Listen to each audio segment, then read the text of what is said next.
Hey, so in this video, I'm going to show you 3 different ways that you can create YouTube thumbnails. And thumbnails are one of the most important aspects to actually creating YouTube videos. See, sometimes people overlook these different things about thumbnails and they can end up really hurting themselves when trying to get views on YouTube. And the reason for this is because a thumbnail is directly correlated with click-through rate. So click-through rate is essentially how often people are going to be clicking on your video versus other videos that might be available to them. So to give you an example here, think about when you're on YouTube browsing, maybe you ended up on this video and there might have been 8 other videos that you could have clicked on, but you clicked on this one. So you want to create videos with a thumbnail that's going to be enticing, that's going to get people to click on it to get that higher click-through rate. When YouTube sees that, they're then going to promote your video even more and more and more. And so I want to show you a couple different YouTube channels and how they're creating thumbnails, and then how I personally do it for my videos, and just some different tips and tricks that you can use throughout when you're actually creating these thumbnails. So if you're new here to the channel, you want to learn more about some of these different topics, then definitely consider hitting that subscribe button, and let's just get started with this. So the first thing that I want to show you here is when trying to create thumbnails, sometimes it's important to not try to reinvent the wheel. So let's just take a look at some of the biggest YouTubers right now on the scene, and one of them is PewDiePie. He has almost 100 million subscribers, I believe the largest YouTube channel besides T-Series. And if you look at his thumbnails here, they're very plain, they're very basic. He doesn't have a lot of words, he doesn't have multiple sentences crammed into the thumbnail. And I think that's one of the biggest keys to take away from this, is that you don't want to put too much in the thumbnail. In general, it's better to have less than too much. So for my thumbnails, you'll see that my thumbnails are a little bit more informational. And because they're informational, I like to put a few words in the thumbnail. So if you look at my main channel here, you can see that I'll generally put maybe 3 or 4 or 5 words max in the actual thumbnail when creating these. If you look at somebody else, like say Mr. Beast, he grew from, I believe he had about 3 million subscribers at this time last year. Now he has over 20 million subscribers. If you look at his thumbnails, they're very simple, yet they're very eye-catching at the same time. So there's something surprising about it. If he does put any type of numbers or words in there, they're going to be something that really catches your eye. It's going to be a big number or some word that is really interesting. But that's just something you want to think about. So let me show you the first strategy for actually creating these thumbnails, and the one that I've been using for the past couple of years, which is a website called canva.com. Now, this website, it's free to use. They do have some upsells, but I'll tell you this, I've never paid a dime to this company, and they're not sponsoring this video. I kind of wish they were, but they're not. And so I've never paid any money to them. There's a lot of free services that you can use with Canva. Let me just kind of walk you through how you can actually go about using them and some different things that you can implement to make better thumbnails.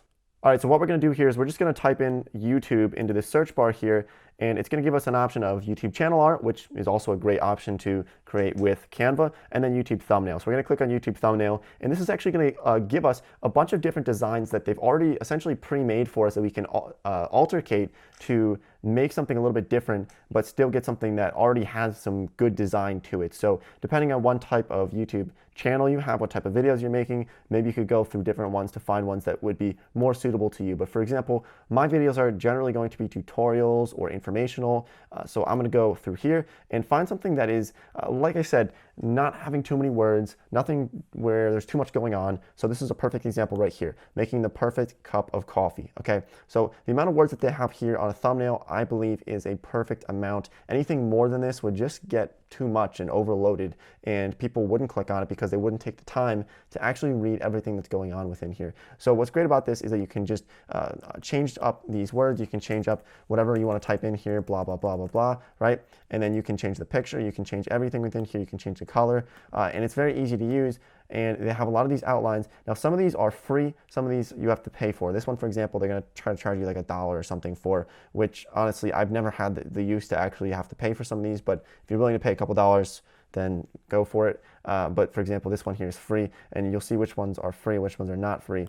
But this is a great way to create thumbnails without having to be a graphic designer. You can even not even change up very much at all. If you're scared of designing something and you don't know how to actually lay something out, then you could literally just change the words in here and maybe put a different picture in here, and you'll get a nice thumbnail for that. But that's essentially Canva. You can upload your own photos to this as well. So if you just click on photos and then you click upload, you can put your own photos on here and really make it exactly how you want it to be. All right, so maybe you don't want to use Canva. There are some other options as well. And one of them is so simple, but this is really what I use. Even today, I use this one over Canva. I used to use Canva very often. I use it less often now, and I actually use PowerPoint. People ask me, how are you making your thumbnails? Are you using Photoshop? I'm not a graphic designer. How am I going to do this? Look, I'm not a graphic designer either, but I can tell you that using PowerPoint actually offers a lot of different things within it that are simple to use, easy to use, and I just think it's something that people should take advantage of. And what's great about this is that you can create these thumbnails without using the internet. So with Canva, you might have to have the internet, you might have to have some type of Wi-Fi or data, but with PowerPoint, you can literally do this on a plane somewhere or on a bus and you don't have any internet. That's what I've been doing, and it works quite well. So just get a little bit creative with this. There's so many different things you can do to correct the color of some of these different backgrounds. You can do things to go into format different types of pictures, and there's really a lot you can do within it. Almost as much that you need to do as what you would do in something like Photoshop. Now, I've used Photoshop a couple times in the past for creating thumbnails, but I just find that it's just too time consuming to actually use Photoshop. I have a pre-created file on PowerPoint with probably about 50 slides now of just new thumbnails that I'll create, and then I'll just copy one and put it into the next one, and it just works out very well for myself. You can use Google Slides as well. I've used Google Slides, and then to save this photo or to create this thumbnail, once you make it in PowerPoint, I use just the snipping tool on Windows desktop, and you can use something on Mac as well. I forget the exact keys that you press, but to essentially just take a screenshot of it and then crop it to exactly the size of the thumbnail and then just upload it to YouTube. It's very simple and it's very easy to do. And the final one that I want to show you is actually just by using a plugin. And I've used this a couple times when I really needed to, when I had nothing else and I had to make a thumbnail in a matter of 30 seconds and I had no other options. And that's to use the plugin called TubeBuddy. They actually have something where you can actually create thumbnails on TubeBuddy through them right there on YouTube. So when you upload a video, as long as you have this plugin, which is totally free to use, then you're able to actually create thumbnails for this video. And like I said, I've done this a couple of times in the past. It doesn't create the best looking thumbnails, but if you need to just put like a couple words over top of maybe some type of frozen frame from one of your videos, then it's something that you can definitely do. So I'll show you how to do that really quick, but it's very, very simple. So what we can do is we can just create the thumbnail right here with this plugin, and then we can just get a still frame from the video. So let's say that we like this one right here, good enough, and then continue. And then we can add layers to it. We can add text to it. So say we want to just make it really simple and say it's a video thumbnails. I didn't even spell it right.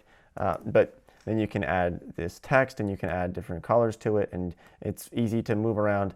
And like I said, this is just something that you can do for if it's last minute, you need to create a thumbnail, you need to put some words on the front here, then this is something that you could do and it could work very well. And then you preview it and then save and publish it, which I'm not going to do because I don't want it to actually look like that. But that's an option as well that's available to you. So like I said, you don't have to be a graphic designer to make thumbnails that are somewhat decent. You know, one of the best ways to do this is just look at what everybody else is doing and then do something somewhat similar. Don't copy people. You know, sometimes I look and I see people who have the exact same thumbnails as my videos, and it's pretty obvious that they're not very creative about what they're doing. Just put a little bit of effort into it. Find a way to maybe improve what maybe other people are doing with their thumbnails and find a way to make yours better, or just do some trial and error, do some split testing, some A/B testing, and it could really go a long way for you. So thanks for watching the video. Thanks for supporting the channel. Really appreciate it, and I'll see everybody in the next video.